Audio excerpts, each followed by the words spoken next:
നമസ്കാരം. ബലാത്സംഗ കേസിൽ തിരുവനന്തപുരം ജില്ലാ സെഷൻസ് കോടതി ജാമ്യം നിഷേധിച്ചതോടെ ഹൈക്കോടതിയെ സമീപിക്കാനുള്ള നീക്കവുമായി രാഹുൽ മാങ്കുട്ടത്തിൽ. ഉത്തരവിന്റെ പകർപ്പ് കിട്ടിയാൽ തൊട്ടു പിന്നാലെ ഓൺലൈനായി മുൻകൂർ ജാമ്യാപേക്ഷ നൽകുവാനാണ് ആലോചന. ഹർജി നാളെ ഉച്ചയോടെ ബെഞ്ചിൽ കൊണ്ടുവരുവാൻ കഴിയുമോ എന്ന് പരിശോധിക്കുകയാണ്. ഹൈക്കോടതിയിലെ മുതിർന്ന അഭിഭാഷകനായ എസ് രാജീവാകും രാഹുൽ മാങ്കൂട്ടത്തിലായി ഹാജരാവുക. അന്വേഷണ സംഘത്തിന് മുന്നിൽ കീഴടങ്ങുവാനുള്ള നീക്കം രാഹുൽ ഇല്ല എന്ന വിവരവും പുറത്തുവരുന്നുണ്ട്. രാഹുലുമായി ബന്ധപ്പെട്ടവർ കഴിഞ്ഞ ദിവസം മുതൽ തന്നെ ഹൈക്കോടതി അഭിഭാഷകരുമായി കൂടിയാലോചനകൾ നടത്തിയിട്ടുണ്ട്. ജാമ്യം ലഭിക്കുവാനുള്ള വിദൂര സാധ്യത കണക്കിലെടുത്തുകൊണ്ട് തന്നെയായിരുന്നു ഈ നീക്കം.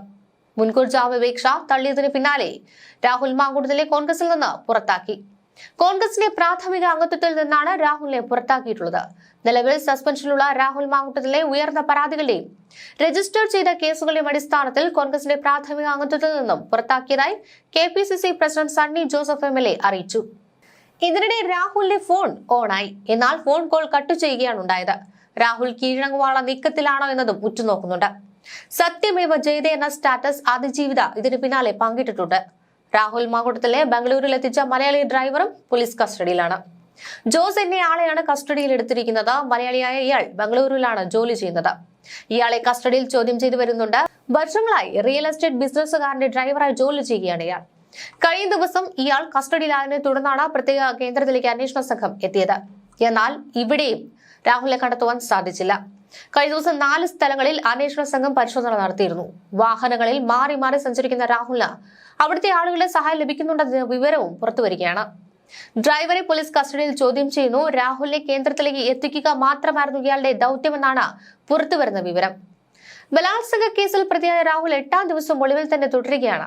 രാഹുൽ മാങ്കൂട്ടത്തിനായി വയനാട്ടിലും ജാഗ്രത തുടരുകയാണ്. കർണാടക വയനാട് അതിർത്തിയിൽ രാഹുൽ എത്തിയെന്ന വിവരത്തെ തുടർന്നാണ് ഈ ഒരു നീക്കം. രാഹുൽ ജില്ലയിൽ കോടതിയിൽ ഹാജരാകുമെന്ന് പ്രചരിച്ചതിനെ തുടർന്ന് അവിടെ നിരീക്ഷണം ഏർപ്പെടുത്തിയിട്ടുണ്ട്. കർണാടക കേന്ദ്രീകരിച്ചാണ് പ്രത്യേക അന്വേഷണ സംഘം രാഹുലിനെ തെരച്ചിൽ നടത്തുന്നത്. വയനാട് അതിർത്തി ജില്ല ആയതിനാൽ ഇവിടെയും പരിശോധന ശക്തമാക്കി. കോടതികൾ കേന്ദ്രീകരിച്ച് പോലീസിനെ വിന്യസിച്ചു. മുത്തങ്ങ, മാനന്തവാടി എന്നീ സ്ഥലങ്ങളിൽ പരിശോധന നടത്തി. വാഹനങ്ങളും പരിശോധനയ്ക്ക് ശേഷമാണ് കടത്തിവിടുന്നത്. പ്രത്യേക അന്വേഷണ സംഘം തിരച്ചിൽ നടത്തുന്ന സമയത്തും ജില്ലാ പോലീസ് ഉദ്യോഗസ്ഥർക്ക് നിരീക്ഷണം ശക്തമാക്കുവാൻ നിർദ്ദേശം നൽകിയിരുന്നു. തിരുവനന്തപുരം പ്രിൻസിപ്പൽ സെഷൻസ് കോടതിയാണ് ജാമ്യ ഹർജി തള്ളിയിരിക്കുന്നത്. കഴിഞ്ഞ ദിവസം 1.25 മണിക്കൂറും ഇനി 25 മിനിറ്റും വാദം കേട്ടതിനു ശേഷമാണ് ഇത്തരത്തിൽ വിധി പറഞ്ഞത്.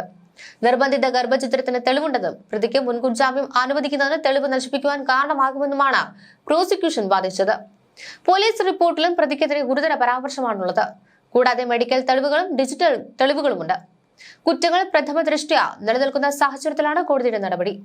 യുവതിയെ ക്രൂരമായി ഉപദ്രവിച്ചു, കടുത്ത മാനസിക സമ്മർദ്ദത്തിലേക്ക് തള്ളിവിട്ടതായും പ്രോസിക്യൂഷൻ കോടതിയെ അറിയിച്ചു. ഇതിന്റെ അടിസ്ഥാനത്തിലാണ് മുൻകൂർ ജാമ്യം തള്ളിയത്.